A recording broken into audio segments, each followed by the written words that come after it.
on, you guys? Back again with another video. Today we're going to be working on Opt7 directional or turn signal lightings for the S550. I know it's been a while since you guys have seen her.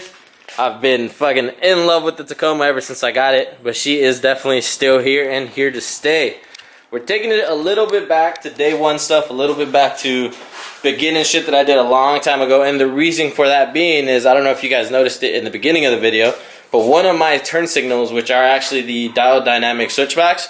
Now the switchback bulb itself is perfectly fine, no issues with that, but it's the little corner bulb that has recently burned out on me and does not work. So instead of going with another set of the diode dynamics bulbs, I decided to try out these Opt7 turn signal replacement like housing. And basically what they are is it's just kind of like an arrow, and then it's sequential as well as a switchback. So it's white when it's just on in running mode, and then once you hit the directional, it'll actually start to blink in sequential sequence amber. I'll go ahead and show you guys what it looks like now with the diode dynamics bulbs. If you did not catch it, it is this one up here, I believe. Before I light it up, just to show you guys, here's the switchback bulb that goes in this part of the housing, and then behind this part, oh nice Shelby, nice, thank you.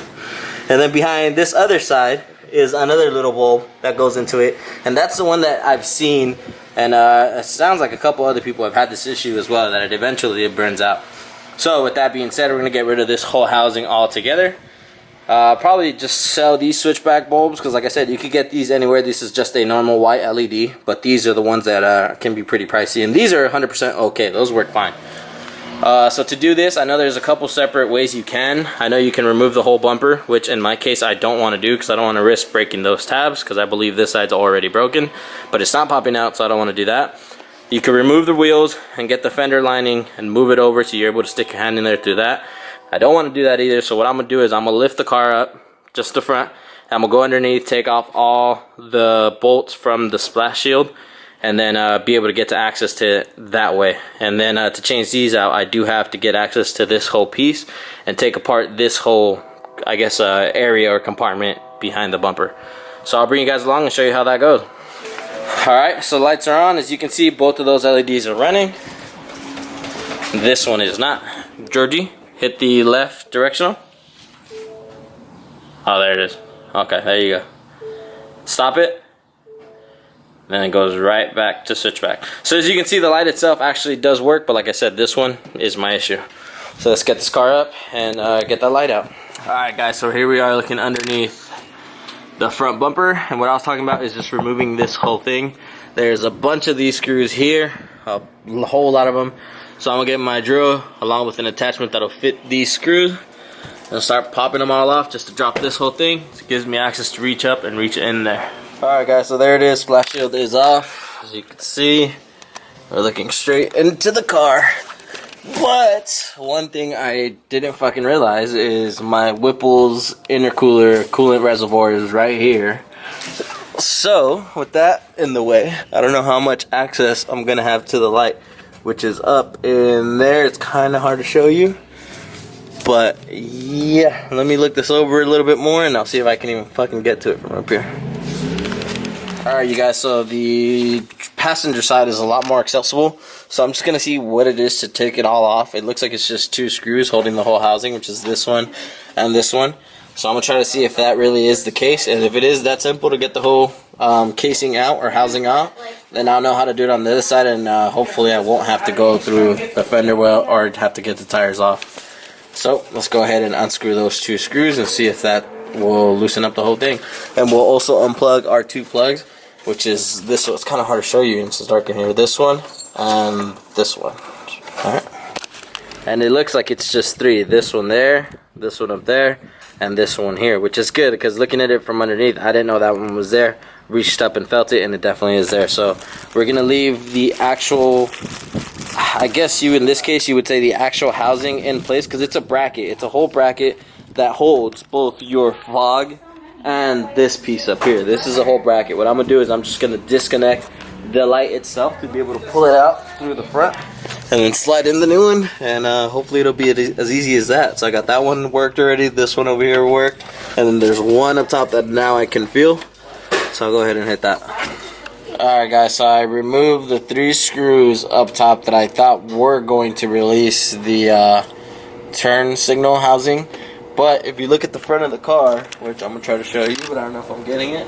If you look at the front of the car, the light housing actually goes up behind the front bumper. So it actually cannot be pulled forward. It can only be pulled back out this way.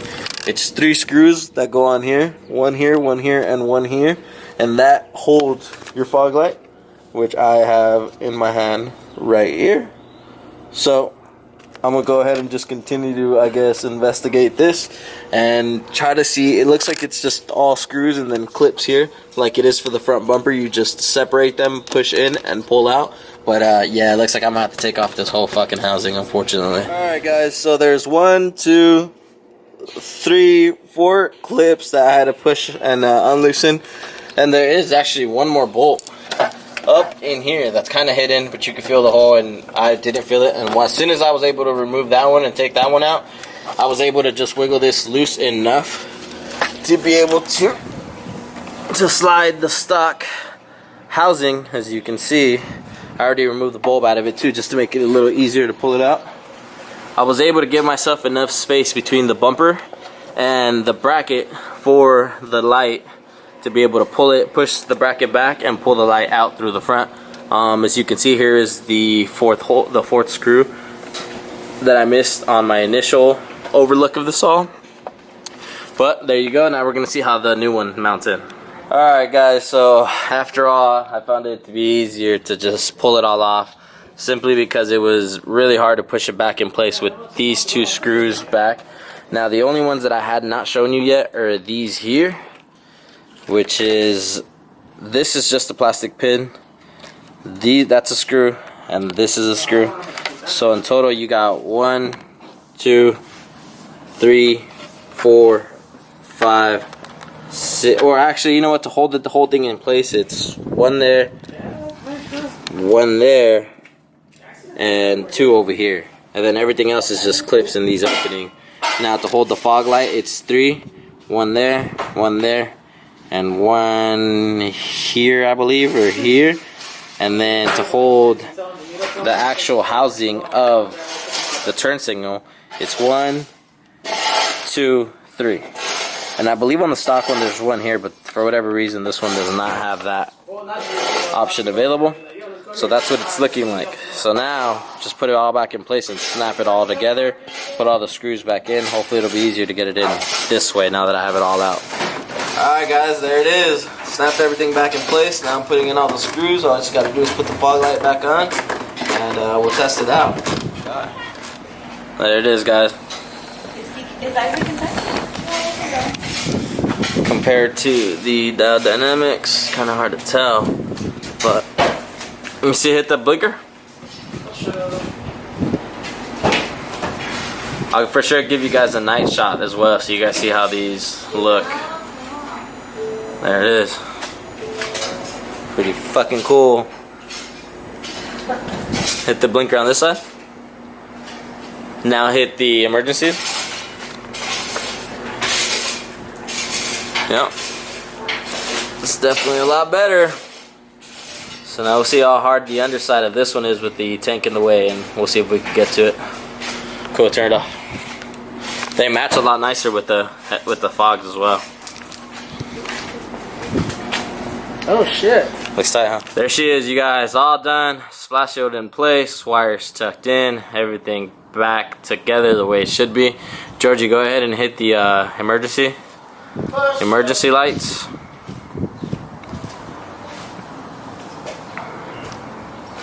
There she is, guys. Not too shabby at all. The install itself, I wouldn't say was necessarily hard. It's definitely a little tricky, and in my case, I had to work with the tight space because of the supercharger. If you don't have a supercharger and you obviously don't have that intercooler reservoir hanging down below on the driver's side, then you don't need to really worry about that. Instructions do call for the bumper to be removed, but a lot of us owners, S550 owners, know how much of a hassle these clips can be right here. So If you are worried about that, don't worry. Just do what I did. You can take off the splash shield, get up underneath there, and if you are stock or fairly stock, then you can definitely just reach up and handle it off from below. With that being said, I would say for sure, don't try to finagle this piece out. Just do yourself a favor, get rid of all of this all at once. It's just 4 bolts that hold this, the whole bracket in place, along with a bunch of clips that you just basically need to squeeze and pull out. For the most part, pretty easy install. Took me a while, like I said, because of this over here. So I'm gonna go ahead and drop the car, and while I'm dropping this car, I'll go ahead and show you guys some night shots so you guys can see how this looks at night and how much better, or how nicer, or how much more defined the actual line is at night. Check out these clips. Yeah, let's fucking rage! Won't you rub your fingers down my spine? Girl, you look mighty fine. Won't you rub your fingers down my spine? Girl, you look mighty fine. Won't you rub your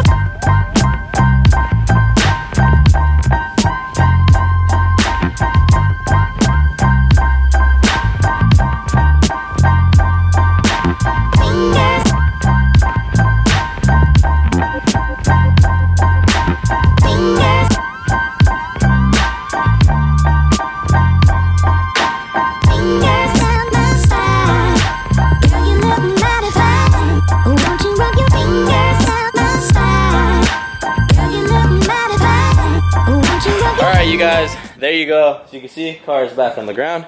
Everything is working fine. This actually is my first successful, may I add, install in the brand new house. So that's pretty cool. As far as my own car, that is. We've done other installs. I've worked on my bike. We worked on Adrian's car, a buddy of mine. So we've done some installs here, but as far as on the Mustang, this is definitely my first. Like I said earlier, today we definitely just took it back to basics. You know, nothing too crazy, nothing too nuts, but definitely something that definitely stands out on the car and makes it look a lot better. Thank you guys for coming back and watching my videos. Thanks for the support. Thanks for your guys' comments. If you haven't commented, go down there and give me a comment, guys. I like reading it, and I usually always do. Give him a haul, yeah! And I usually always reply, or at least I try to. If I don't, I'm sorry. Eventually I will. Whether it's a week, 2 weeks, 3 weeks, fuck, even a month. If it's a month later, I'm sorry, but I will respond to you. Thank you guys for watching. Hopefully you enjoyed this quick little video. Peace.